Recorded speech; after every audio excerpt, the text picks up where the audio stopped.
Our next Hall of Fame inductee, Michael Feingold, was part of Off-Broadway from the beginning.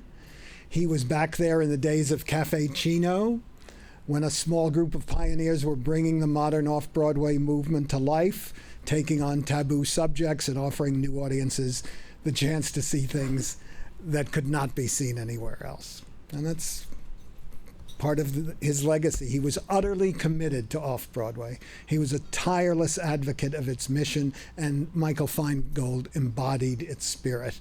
He was the chief drama critic of the Village Voice for over 30 years, and he was an enormously influential author, translator, and adapter.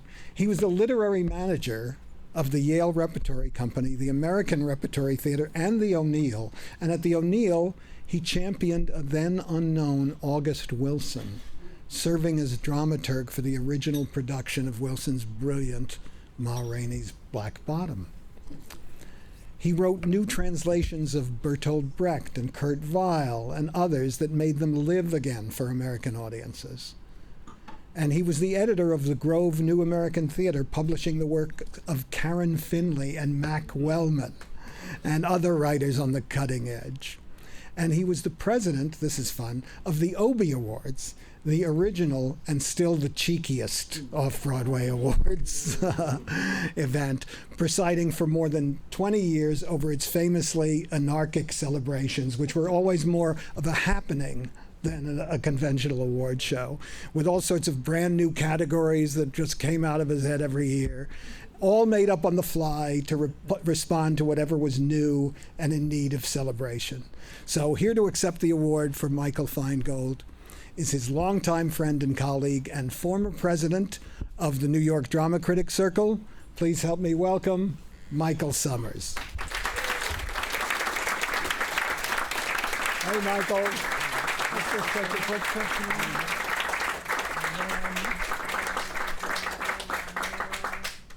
Good. Nice. Okay. That's nice.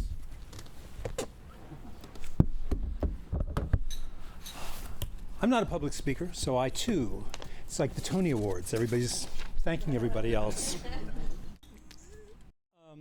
Like Michael Feingold, I too made my living writing about the theater. And I first met Michael Feingold back in the fall of 1982. So he and I shared 40 years or so as fellow adventurers among what I like to call the Enchanted Isles. Of course, Michael will best be remembered as a critic who discovered many new plays, players, and playwrights among off-Broadway and regional theaters, but he was more than merely a journalist who reviewed shows. The great critic George G. Nathan, whose same-named prize Michael won not once but twice, Mr. Nathan observed that if a critic correctly practiced this profession, later on no one would send up flowers to the funeral parlor. Now, there are exceptions, of course, and Michael was an exceptional individual in every way. Yes, he was a notable critic for more than 40 years with the Village Voice, when it was a significant cultural force. And for 3 decades, Michael was a judge and served as chairman of the OBA Awards, which, of course, celebrated the excellence of all things off-Broadway and off-Broadway. You've heard that he's adapted plays and translated lyrics, more than a dozen works by the likes of Goldoni and Ionesco and Max Frisch for Classic Stage Company, Theater for a New Audience, and the Public Theater. And he was a specialist in Brecht, and his translations of Happy End and Threepenny Opera were performed in New York theaters, as were lyrics he translated for shows like Berlin to Broadway with Kurt Weill. Michael actually, as far as we know, was one of the first dramaturgs. In the transition from a literary manager to a dramaturg, as someone who would work closely with a director and a playwright, he was one of the first. And you've already heard about how from a manuscript of several hundred pages, he and Lloyd Wilson and August Wilson carved out Ma Rainey's Black Bottom. For any number of reasons I won't mention, Michael's messy estate has yet to be settled.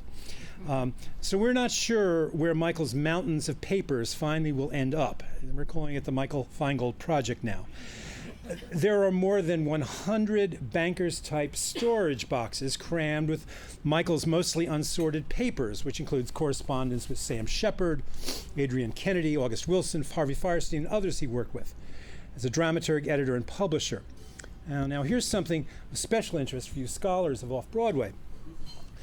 Now, unlike many critics, Michael did not use notebooks. No. His mind and recall were such that only a few scribbled words would suffice when he sat down to write a review. So Michael took his notes directly on the programs of the shows he witnessed.